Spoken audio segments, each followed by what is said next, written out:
Welcome to this month's Transition Roundup. Today we're going to talk to Carla Miller from South Dakota Parent Connections and talk about the services they have for our families and our schools. Yep, great. And a few dates to start with.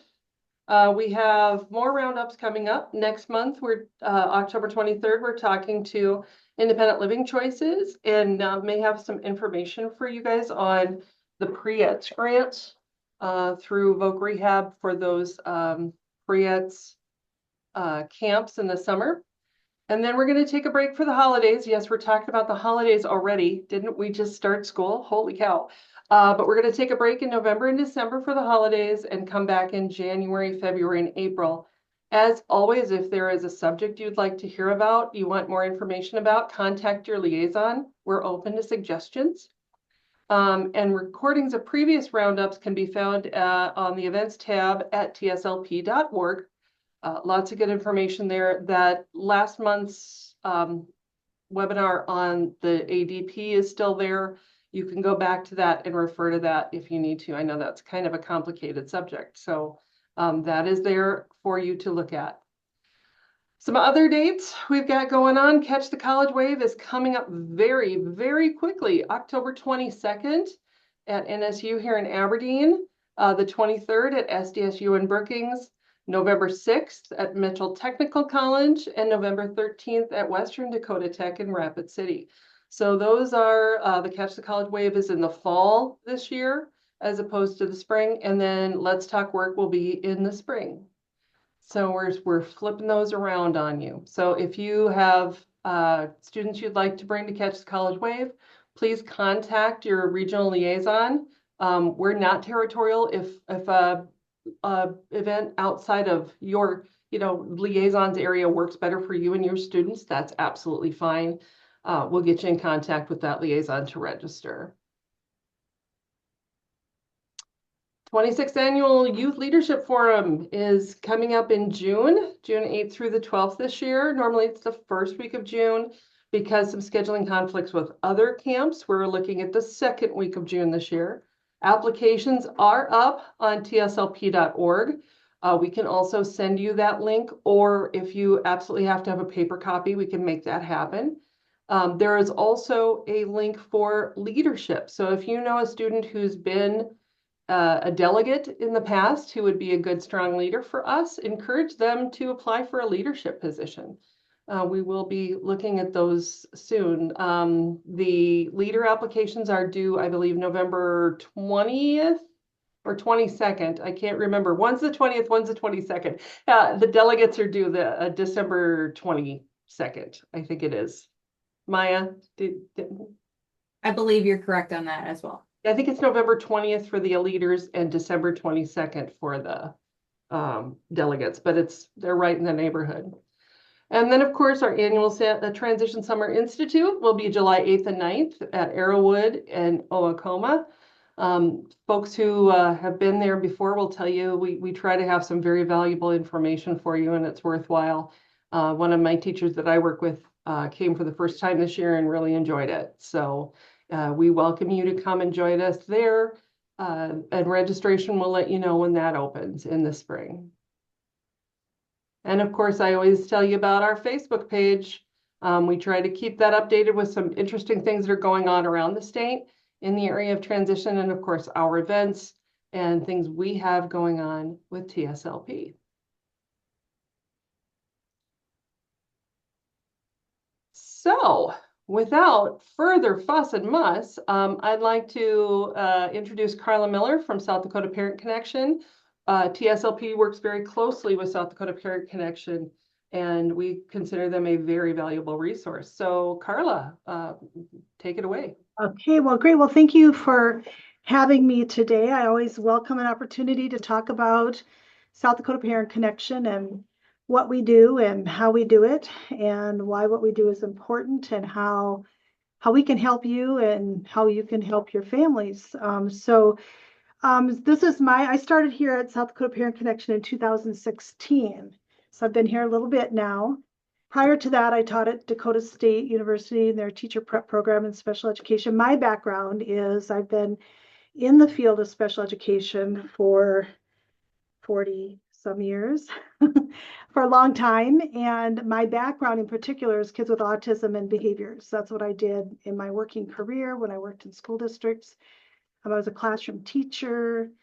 I was a autism team leader, evaluator, and consultant for a while. Taught at this Dakota State, as I said. So I've been in the field of special education for a really long time. And working at South Dakota Parent Connection is kind of, for me, a capstone of all those experiences. I use all of those experiences when I engage with families. Sometimes I have to help them understand from a school administrator point of view how school really functions and does work. Sometimes I have to use my teacher hat when I'm looking at IEPs and families are maybe wondering why things are on their IEP, and we're helping families to organize their questions and concerns. So when they meet with you at IEP meetings and other meetings, they know what it is they want to visit about. So I do a lot of training and teaching, so that feels like my college administrator hat. So this has just been a good capstone for me in all the years of work I've done in special education. So with that, I'm going to share the screen. I find that, hopefully it's up here, maybe not. Let me do that again. Sorry. I don't think you need to see my calendar. Let me pull up what I need here real quickly, and then I'll share it. I thought I had it bookmarked here, but there it is. Okay. Now I'll share. There we go. I don't know if any of you have been on our website, and please do feel, I much prefer a conversation and discussion than you just having to listen to me. So if you have questions along the way, just let me know, and let's visit about it. But if you haven't been on our website, I hope you do go to our website. We've been working really hard on it to make it informative and user-friendly and easy for people to access. And we're really proud of the resources that we produce for families, but also we want you as professionals to know that these resources are there for you to use also. I always say it's an open website. If there's something that catches your eye and you think, oh my gosh, I need to be giving this out to parents, please feel free to download it or send them to the website. And make use of those resources. So I'm just going to walk through it a little bit so you just know about who we are. So South Dakota Parent Connection is going to be entering its 40th year as a nonprofit in the state of South Dakota, working with families with kids with disabilities. So we started in 1985. And we have been a nonprofit that long. We're a 501c3. And we were really founded by a group of parents, administrators, teachers in South Dakota who recognized that families needed opportunity for training and information so that they could really live out that call that they have of being their child's first and best advocate, right? We tell parents that all the time. You're your child's first and best advocate. And they can only do that if they're knowledgeable. You can only be, we use other words like shared decision maker. You can only truly be a shared decision maker at a table if you have equal knowledge to the other people sitting around the table. And if you don't, you're not going to contribute. You're going to sit there and shake your head. Yeah, and that can be misinterpreted as the parents are agreeing with us. And then those are the calls we get when they come after the meetings and say, first of all, I didn't understand what I was agreeing to. Will say, well, did you tell them? Well, no, I didn't. It's a very scary place to be when you're sitting around that table with a bunch of professionals who are so knowledgeable, and then you want to maybe add something or disagree with what they are. So a lot of parents, unless they really feel empowered, won't speak up. So that was a recognition that there was a need for how do we help parents grow in their knowledge and understanding and comfortableness to really be that advocate for their child. So the South Dakota Parent Connection was born, and here we are 40 years later. So that's quite an accomplishment. We are governed by a board of directors, by our bylaws and by the mandates of our federal grants. All of our 50% of our board members have to be parents of an individual with a disability, ages birth through 26, and with either a disability or a special health care need. And so that's important because when we are making decisions about what we do as an organization, the people behind those decisions, how we spend our money, what our initiatives are, strategic planning, are people who have been there, done that, and have that lived experience with their child, young adult, who has a disability. So that is very important to us. If you want to know who our board of directors are, you can go to our website. You can see who they are. There's a little bio about them and who they are. Whoops, sorry. I always go back too far, so you'll have to. My staff are much more techie savvy than I am. Remember, I've been doing this for over 40 years, which makes me old. Okay, so that's who our board is. Our staff is also located here, so you can go and read about who our staff are. We're really privileged and actually unique in the whole parent training and information world in that all but one person on our staff is also a parent of an individual with a disability. And they also have a professional background in the field of education or special education. So again, we have all had those lived experiences. We've sat at the table as a parent and have been part of deciding what programs and supports our own children need. But then we also, like myself, I've been in the field, so I also have that professional background and understanding of systems and how systems work and what's out there for families. So if you want to learn more about who our staff are, you can go on here and you can read about them. We are located, our main office is here in Sioux Falls, but we also have an outreach specialist in Aberdeen. Kate, I think you work with Tina a bit. We so appreciate our relationship with TSLP. And then we have an outreach specialist in Rapid City. And so we are statewide with 11 staff, 4 of us who are full-time and everybody else part-time. So we do an incredible amount of work with a small staff, but we're a knowledgeable staff. So, and our mission really is to connect those families of children ages birth to 26 with either disabilities or healthcare needs to information and training and resources in that environment of support, hope, and respect. And that's what they get when they call in. It is truly one of the things that makes our organization unique is that lived experience that we bring to the table. One of the other things that makes our organization unique is when you call, you don't get a call this dial number, push this dial, get to this. You get a human person.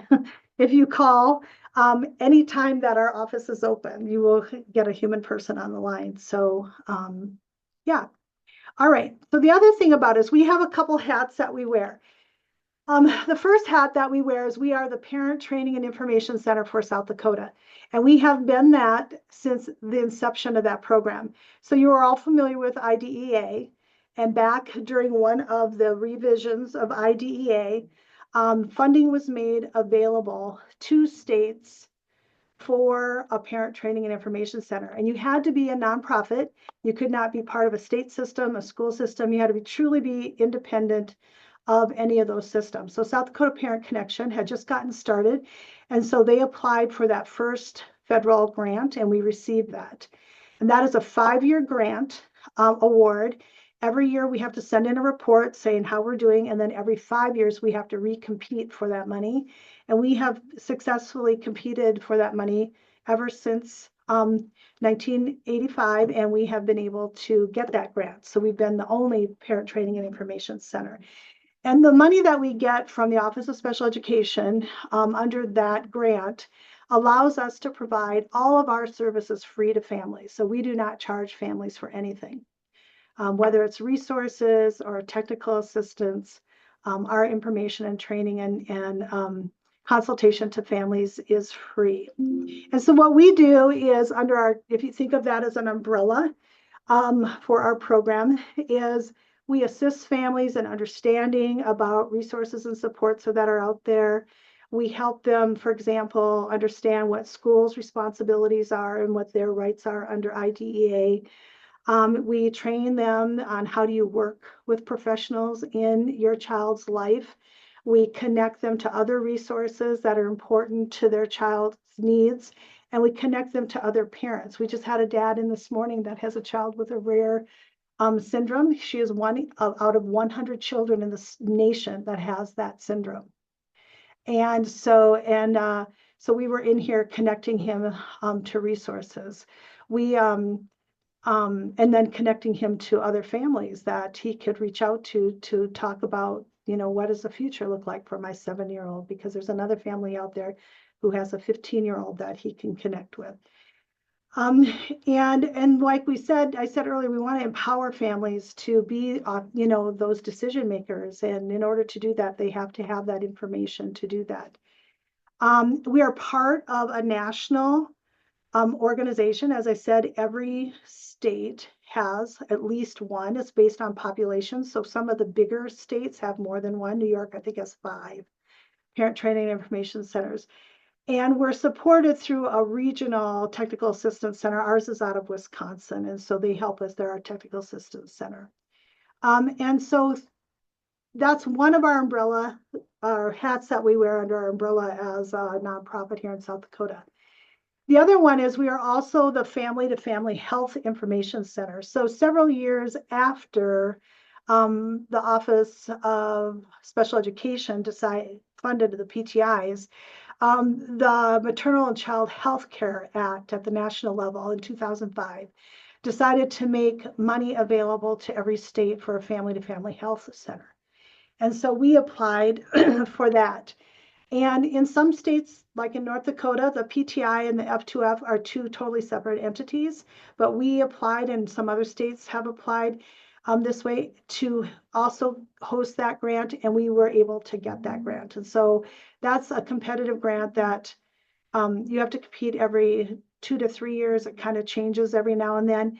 And we've been able to successfully get that grant ever since it was made available in 2005. We find that these 2 grants, the PTI and the F2F, are a good marriage because we know a lot of kids with disabilities have co-occurring healthcare challenges. And so that F2F grant allows us to provide resources and help and information to families who have kids who have those long-term healthcare needs. And so it wraps around those services for those families, because that dad who was in here with a child with a rare genetic disability, she also has learning challenges. She's on an IEP at her school. So not only is she's getting ready to go in for more surgeries related to some craniofacial deformities, but she also receives speech therapy because she's hard to understand. She gets occupational therapy because she has foreshortened and missing fingers, so she's not a writer. So she needs some accommodations related to writing. And she has some other developmental delays related to her disability. So we can help him connect to all those services in a wraparound way to meet her whole needs as a child, not just her health or her school-related needs. And so we are the Family to Family Health Care Center also. And then several years ago, long before I was here, about 11 years ago, 12 years ago now, the South Dakota Department of Education Office of Special Education Programs reached out to us, and they had created what is called the Navigator program. And it's really probably the program schools know us the best by, is our Navigator program. And it's really meant to be a pre-complaint program. So the goal of the Department of Special Education in South Dakota is that things shouldn't have to get to the point where families feel like they have to file a complaint against their school district. How do we prevent that?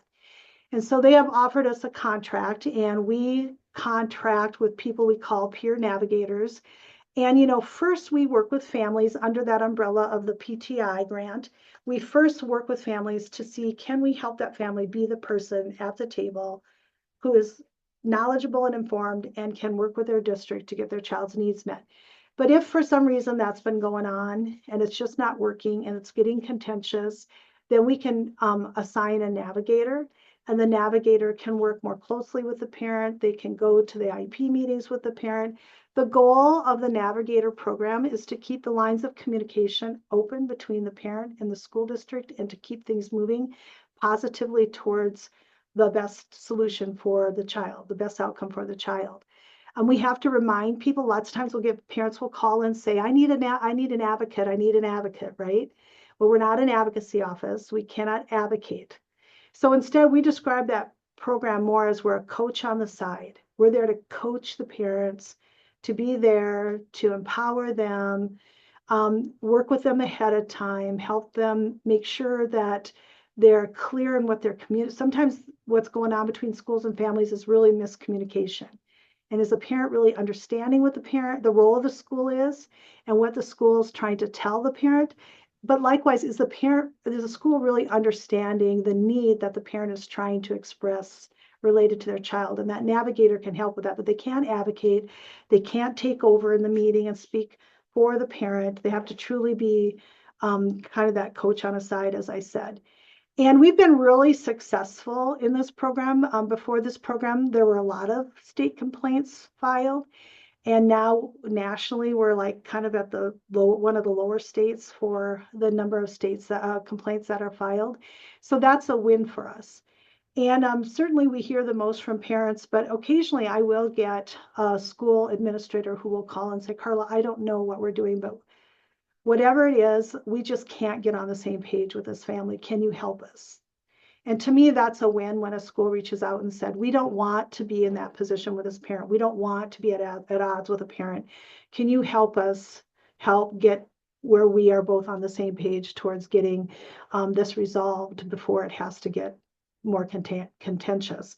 There are certain circumstances where we will assign a navigator right away. If you are an employee of the district that is serving your child, we will probably assign a navigator because that's a threatening position. I was the employee of the district that served my child when he was in school. It's hard to sit at a meeting and feel like you're going up against the school district who writes your check. You know, you always worry, is that going to come back to bite me in some way?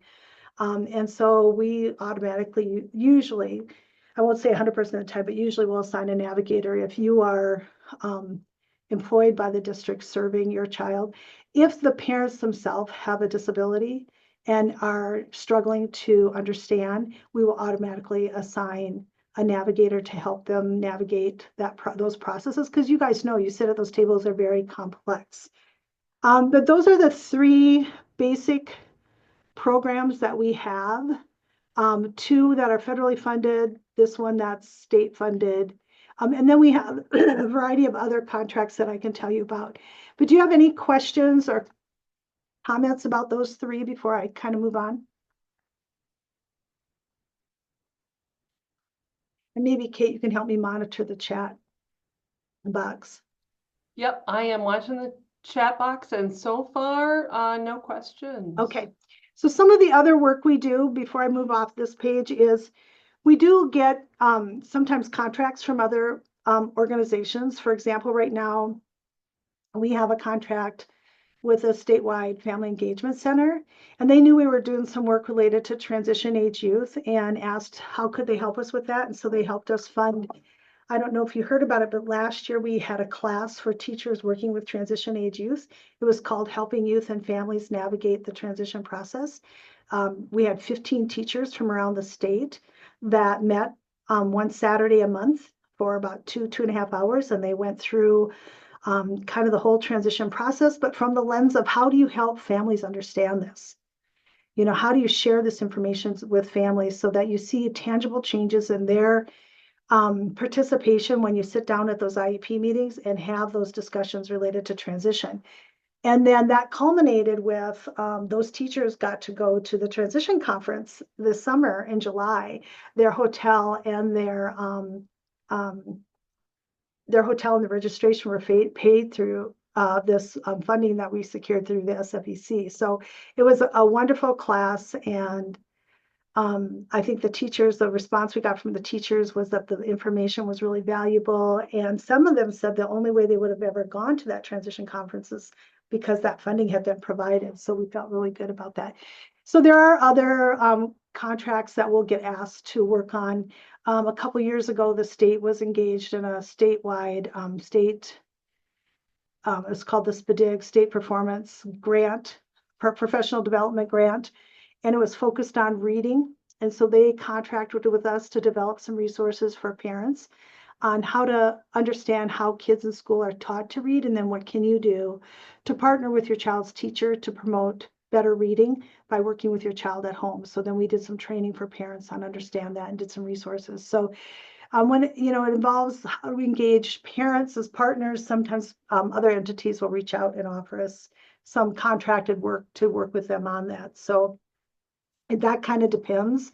These three are pretty stable. The others kind of come and go depending upon the work. So, and then I'll just share a little bit about our resources. So we have these tabs across the top that direct you to our resources. Our events kind of talk about what's coming up next for us, and they're not just for us, but around the state. We get a lot of organizations send us their news and ask us to put it on our website and ask us to put it in our WeConnect newsletter. But in our learning library, we have, open up for me now. I always like to do show and tell, and then, oh, it says view only. Let's see, why isn't it opening? Let me see here. We just launched our new website not long ago. Should open up.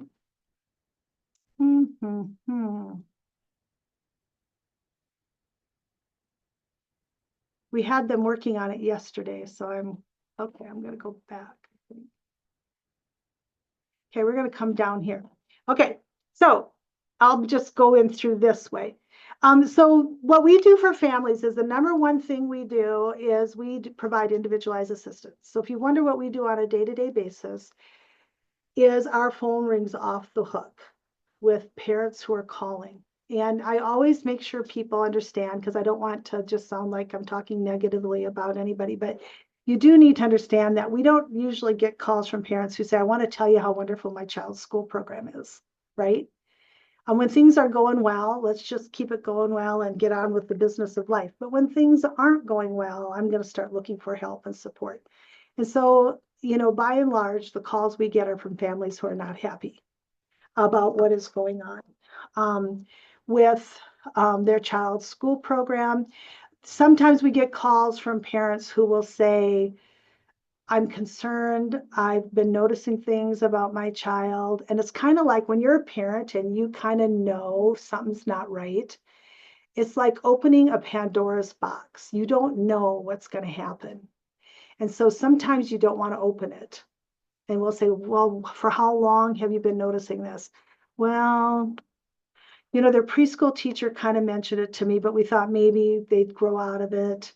And so, and then last year, the kindergarten teacher was kind of concerned, but now this year, I don't think we can ignore it anymore, right?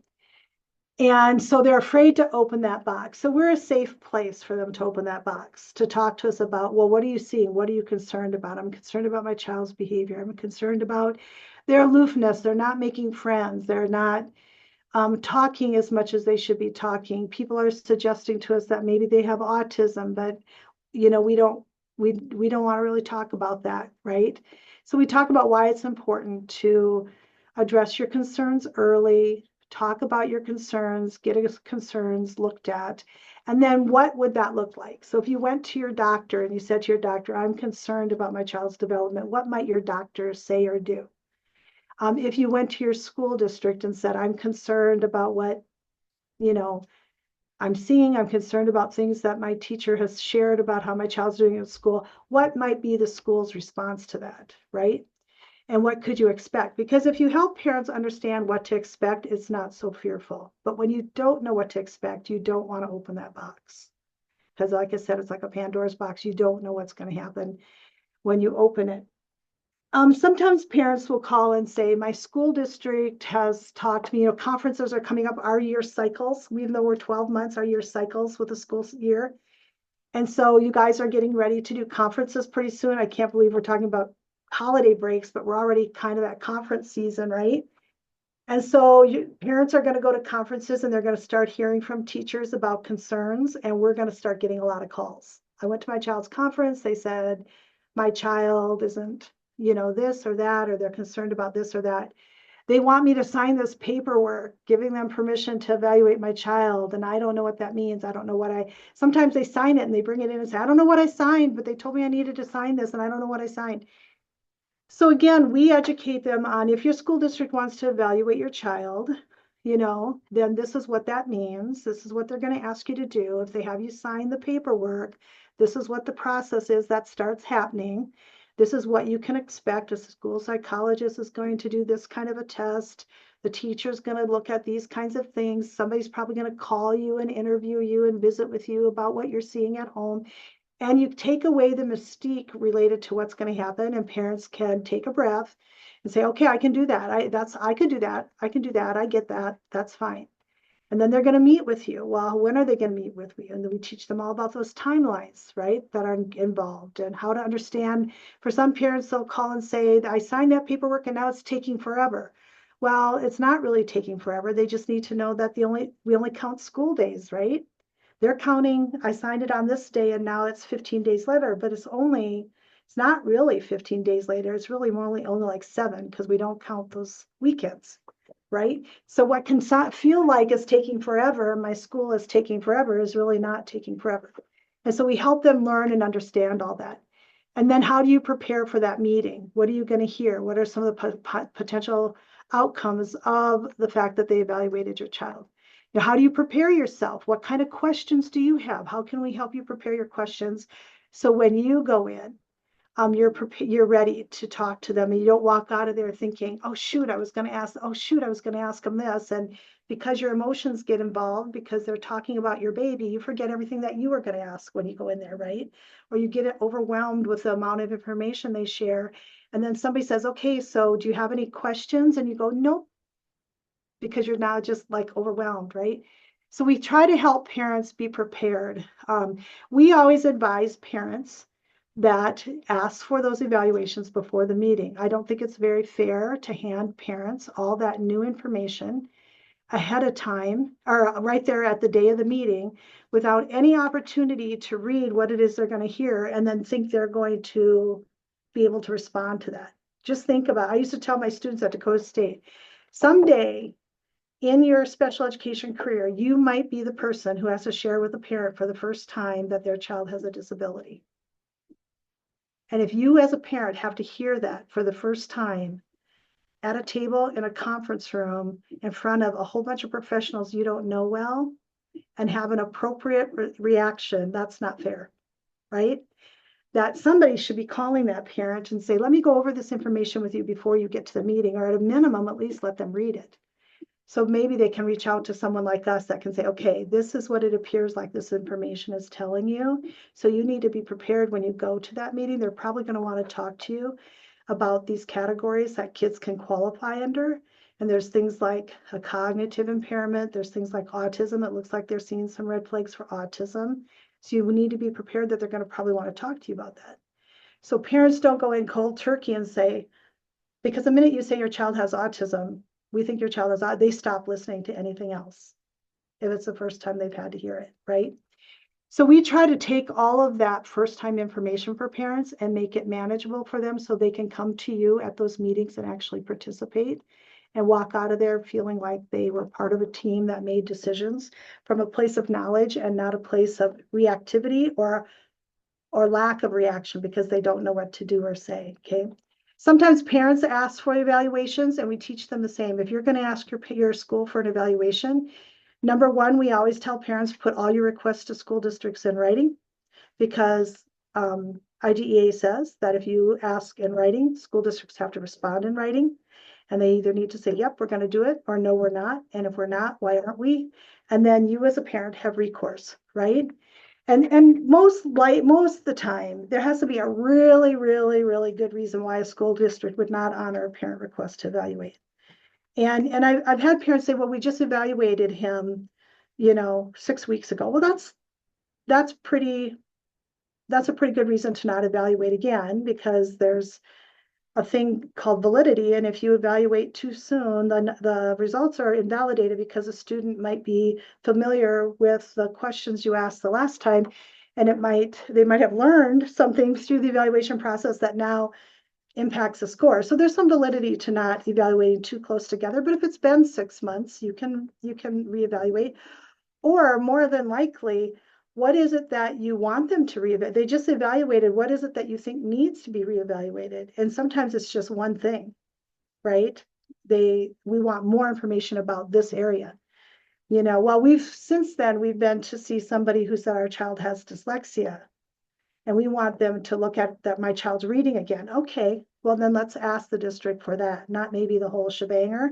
Let's do some additional assessment in the area of reading that might look a little deeper into areas that are impacted by dyslexia, because maybe the child might qualify for some help that wasn't revealed through a more global assessment.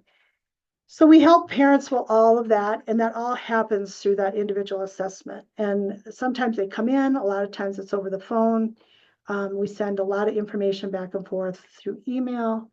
But it's the largest share of what we do when we do that. And then, of course, it's here we go, our learning library. I don't know, I'll have to let my web person know they didn't open up there. But we create a lot of resources. Probably the one that is really hot right now is what parents should know about special education in South Dakota. You probably are maybe familiar with that. It looked differently. This is a joint effort between South Dakota Parent Connection, Disability Rights South Dakota, and the Center for Disabilities. This is often referred to as the Parent's Guide to Special Education, or the Special Education Guide. And it basically tells parents, I'm going to find a page down here. What does IDEA say?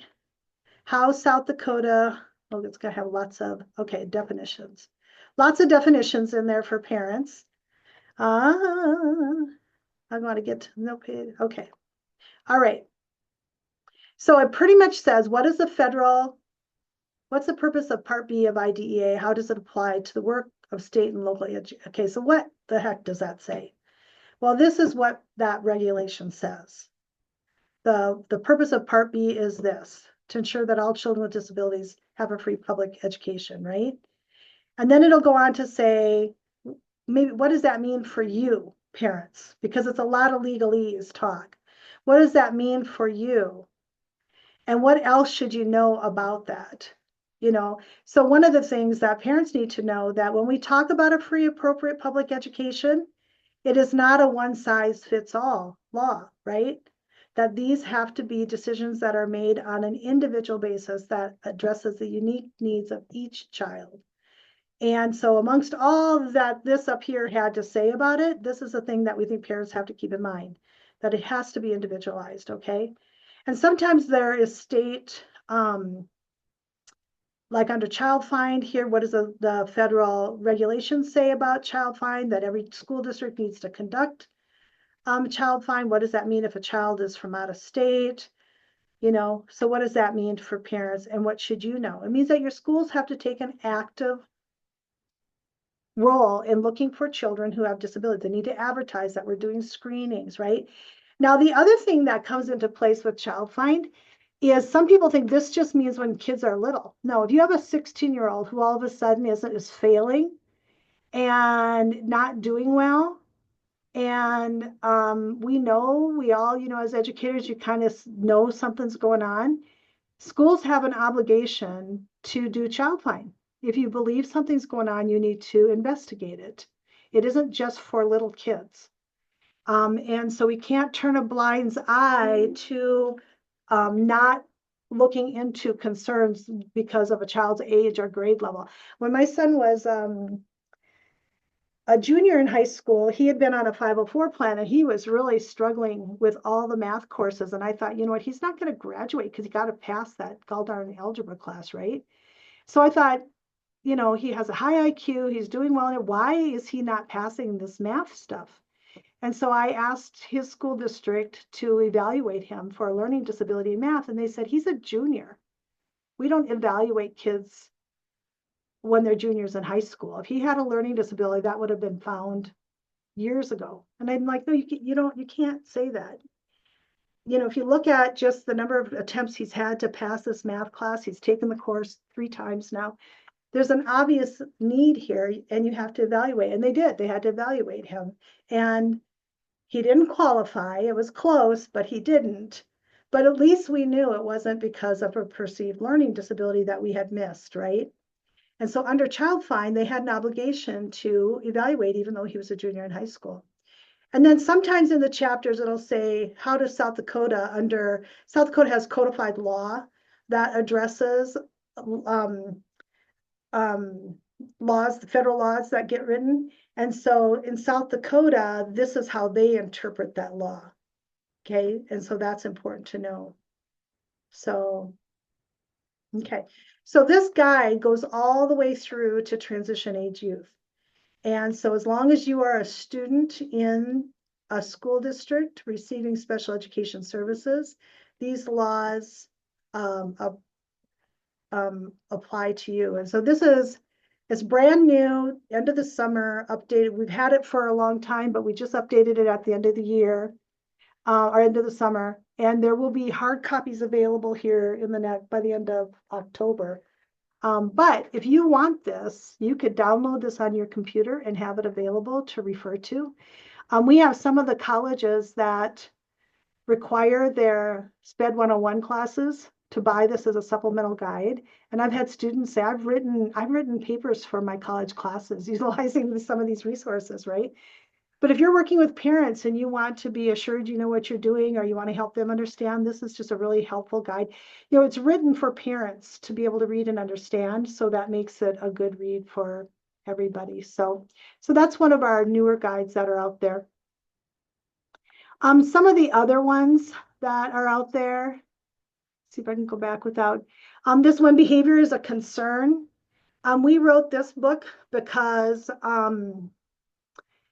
the number one reason we get calls has to do with behaviors. I bet none of you are surprised, because that's what we hear is the biggest struggle in schools right now is kids and behaviors. And so we talk to parents about behaviors every day.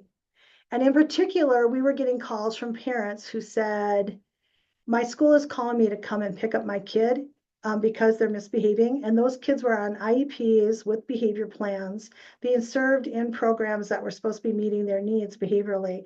And they were still calling parents to come and get them. So we thought, again, we wrote this with disability rights. We like to work with disability rights. They are a protection and advocacy group for the state of South Dakota. They are a legal organization. So they give us a lot of legal guidance, because we're not, to make sure we're interpreting things accurately from a legal point of view. But this guide and a lot of our guides are like question and answer. It's if a parent were asking a question, what do I do if I have concerns for my child's behavior? Well, here's some things you might want to consider. You know, has something changed at home? Is this new behavior or not? How long have you, and how often have you noticed the behavior? When does it occur? What happens prior to the behavior? Where does it occur? Has anybody else expressed concern? What do you do at home to help? What's worked? What hasn't worked? Consider doing the following, right?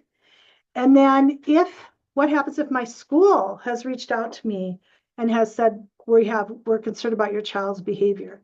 And then what does it mean if they want to do a functional behavioral assessment? What is a behavior intervention plan? What does that look like? And then what does it mean that they'll evaluate my child, right? There's some sample forms in there. What's the difference between a medical diagnosis and a school determining my child has a disability? So my doctor has said my child has ADHD, so why isn't that good enough for the school, right? Well, the school has to do, the doctor has diagnosed ADHD. Now schools have to determine whether or not that ADHD is interfering with learning and qualifies that child for support in special education under IDEA. There's a difference between a diagnosis that a medical doctor would make and a determination of eligibility that school districts have to do under IDEA. Parents don't know that. Doctors don't know that. Parents don't know that. But using those terms, a diagnosis versus determination, is a really good way of helping parents understand why, when they come to school with a prescription from a doctor for speech therapy, and the school says, we don't have to do that, why don't they have to do that? Because doctors can't prescribe school-based services, right?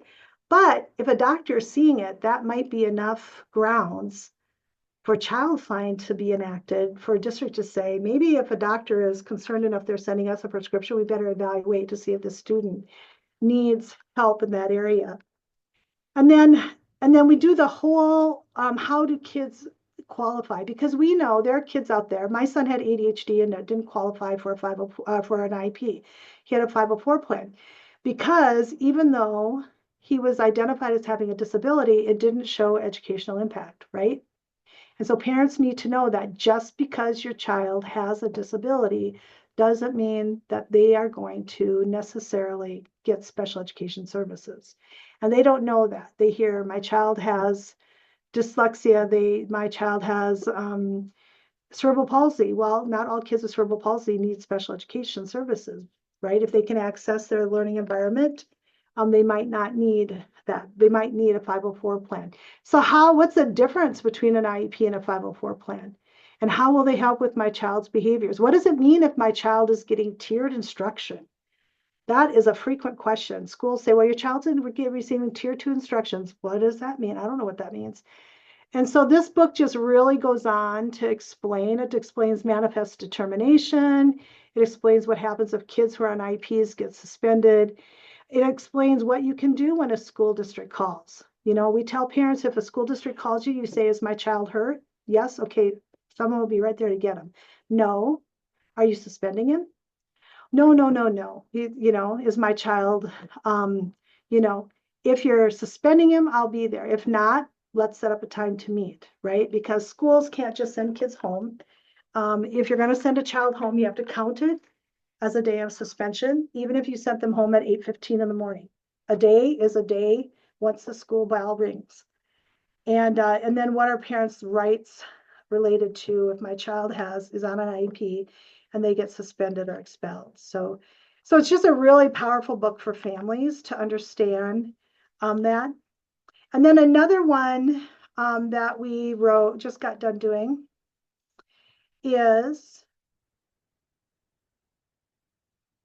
that, I don't know if you have seen it or not. Let's see what comes up. We did a book called Preparing for the Future, Understanding Guardianship and Alternatives to Guardianship. So that's the other one that we get a lot of questions right now about. Behaviors is the highest, transition is the second highest right now. And that's a national trend. And I was just in Pierre not long ago, and we reviewed the state indicators. And the area that showed up red for not meeting the state indicators was transition. The number of kids with disabilities graduating and the number of kids with disabilities dropping out. Our kids are struggling. They're struggling nationally and they're struggling in South Dakota. But we get family members who walk in the door and say, my school told me I need to get guardianship, right? And guardianship is one alternative to other ways families can support their youth as they're reaching adulthood. And families aren't necessarily hearing about those other alternatives. They're just told your child's going to be turning 16 or 18, you need to get guardianship. And if they say why, they're not finding that very many people can explain to them why, right? So we wrote this guide again with Disability Rights South Dakota. And again, it's in that question answer format. Why is it important for me to learn about guardianship or conservatorship, right? Because at age 18, your child becomes an adult and all rights and responsibilities that every adult has, your child's going to have, irregardless of the fact that they have a disability.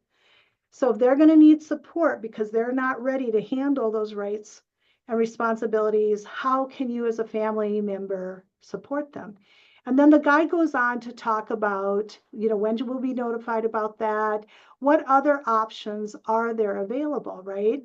And so certainly we want to engage in our state in a process of supported decision-making. In order for that to really be effective, we have to start young. Like we believe that these discussions start needing to happen with those middle schoolers about ready to transition to high school, because you can't really start introducing supported decision-making at 16, 17, and 18 and think that youth are going to participate. They have to learn about this younger, so they're ready to participate when you're ready to have those conversations.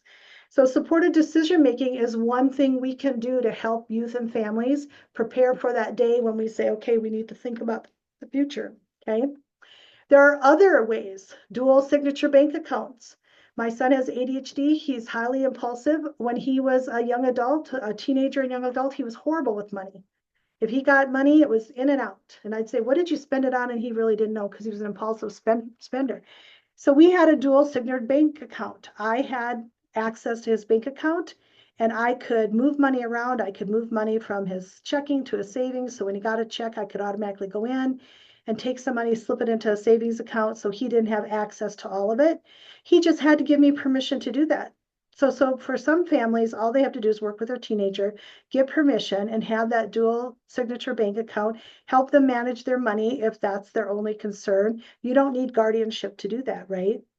Becoming a representative payee on their Social Security, what does that mean? Parents need to know that that's one way that they can support their child. Power of attorney. Parents can get a legal document called a power of attorney, which gives them the ability to act on behalf of their son or their daughter. It doesn't take away any of their rights. It just is there. They can be an agent for them and act for them and help them make those make decisions related to either medical or financial. And then there's something called a durable power of attorney. And a durable power of attorney is the same. It just means that with a power of attorney, if the person that you are the agent for passes away or is incapacitated, that's it. Your ability to make decision for them ends. But if you have durable power of attorney, if they're incapacitated, you can continue to make decision for them. And this is regardless of, we did durable power of attorney for my sister. We moved my sister here. She had a chronic disease. She didn't have dementia, but it started giving her the effects of dementia. And we needed to be able to make decisions for her. And we got durable power of attorney. And when she passed away, we were able to continue to make decisions regarding her estate because we had durable power of attorney. That's kind of the difference between the two. And then it talks about healthcare and financial. And then when should you really consider guardianship or conservatorship? What does it mean? If you have full guardianship or limited guardianship or temporary. So you can see that there are so much more involved than just telling parents you need to get guardianship.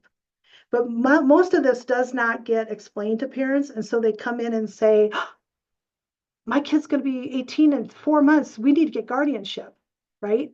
And maybe the kiddo doesn't. I met with a family not long ago, and they came in and they wanted help filling out paperwork for guardianship. Well, first of all, we're not a legal organization. We can't help them do that, but we could help them understand the forms. So when they sat down with an attorney, they could do that. But we said, do you need guardianship? And they were like, well, yes. And I'm like, well, let's talk about it. And when they got done, what they really decided they needed was durable power of attorney. And their son was sitting right there with them, having full conversation and agreeing, but they didn't know that was even an option for them to do that. So if you're working with transition age youth, this guide, whoops, I'm trying to find my button, is there. You can download it. Like I said, all of our information is free to families. If you request it, we'll have to charge you as a professional. Our grants don't pay for free services for professionals, but it's like $10. So if you want a hard copy, you can always go down. We have what is called contact us, a contact form. You fill it out and tell them, I would like a copy of the guardianship guide, and we typically will call you and say, if you make a donation to us for $10, we'll send it to you. And then you can get a copy, or if you're in town here, or if you're in Aberdeen, you can reach out and you can get one in Aberdeen or Rapid City. And then here are the rest of the guides that we have. We have one called Dare to Dialogue, which is frequently asked questions that we get from parents. There is a smaller brief we have guides, which are these bigger volumes, and then we have parent briefs, which are just little 2 to 4 page briefs on things like what parents should know about the difference between the ADA 504 and IDEA, what parents should know about reaching 18. This is a short version of what you should know about reevaluation. We just updated our bullying brief. So there's a whole bunch of other ones in there that you can look at if you like. And oops, it moved on. Let's see what else we got here. Okay, there's a few more in there. Our website also over here, you can increase and decrease font to read it if you are a low So you need that.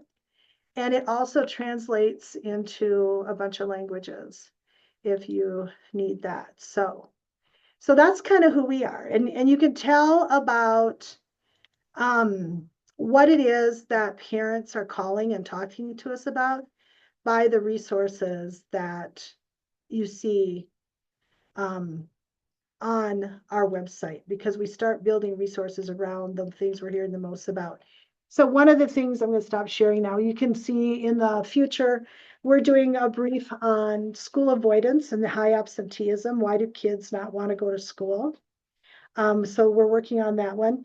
We are doing a brief on understanding executive function delays and especially how those impact behavior, because we are finding a lot of kids who it's identified in the reports that they have executive function delays, but those delays aren't being addressed on their IEP, and they're getting in trouble for a lot of things that if you just saw that they were related to executive functioning and you were working towards remediating some of that, they may not be getting into some of the trouble that they are. Let's see, there's another one that's coming out. What do we have? Oh, we are putting together a cheat sheet related to dispute resolution, kind of a flow chart for families that helps them understand that there's more services available to them through the state than just filing a complaint. You can have a mediator, you can have IEP assistance. So there are things out there, and those should not be things that are scary to anybody because they're just there to help. There are regional reps that I hope schools take advantage of their state regional reps, and parents need to know that the regional reps are out there to help so that we don't have to get to a place of conflict with families. Yeah, so those are the ones that are coming up. And then I just wanted to share with you, so we just got done looking at our surveys from all the things we did last year. And one of the questions we ask families is, what does a positive family-school partnership look like? So I just thought I would share the response to that for you. You might find it interesting. So 56%, now not everybody fills it out. You give them a survey and they can rate you from 1 to 4. That gets filled out most times, but then there's 2 or 3 questions, and then not everybody takes the time to fill out the questions. So it isn't 100% response rate, but of those who responded, 50% responded with some statement related to good, clear, consistent communication as the best indicator of a positive school family partnership. 36% responded to working as a team, collaborating, or having a good working relationship as being important. And then 15% responded with statements related to understanding and respecting where families are at in their life, poverty, stressors, trauma, understanding and respecting cultures and diversity. 15% I kind of lumped those together into that 15%. And then there were other individual comments related to like person-centeredness, working towards making sure parents understand what is going on at school, what you're sharing with them, information and resource sharing, having appropriate expectations, shared decision-making, and then feeling safe were the additional comments that were made. So that's who we are in a big nutshell. And we do this all day, and we work with parents individually on this. We do a lot of training. We go to a lot of the state conferences to talk about working with families, to talk about the information that we're sharing with families, in the hopes that we're all kind of working on it together and sharing the same information. I would take any questions that you have for me, because I talk a lot and I talk fast. So what questions would you have for me about our services and supports to families and to you guys? Any questions at all? I'm not seeing any at the moment in chat, but folks can unmute and just ask, or Yeah, you can just unmute and ask if you have anything. I know we pass out that guide to guardianship that is, we've been passing that out to all of our schools, hoping to get at least one copy to every teacher. That's very valuable. And of course, that what parents should know. I got that the first time years and years ago when my son was still in services. So very helpful, very handy to have things on hand. Yeah, it's been around for a long time. We were waiting and waiting to revise it because we kept hearing that there was going to be some changes to IDA at the federal level. And then they didn't change it, and then they didn't. Finally, we were like, we got to get this thing revised. So we just revised it. So hopefully come January, we don't hear, oh, they're changing some things and now. But Yep. it is in a much more, with technology, the new format will make it a lot easier to make changes if we need to than the old format. So, Nice. yeah. Well, it appears you must have explained it well enough that everybody's got it, and we're a little after 4 o'clock. So thanks again so much for Yeah, coming. We you're welcome. appreciate it so much. If you And ever have questions, just call. I have people call all the time, and sometimes they don't want to tell me where they work, and they'll just say, can you just clarify? I think I'm doing this right, but I mean, this is kind of what I told a parent, and is that right?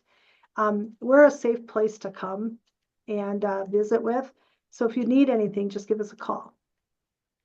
sounds good. And of course, we stay in close contact with you Yes. guys. So Yep. thanks again. Thank you for inviting me. It was good to see you all. Have a good day. You're welcome. Thank you. Thanks. And everybody come back next month to talk with Independent Living Choices and about their services. So thanks again for coming, and we'll see you next month.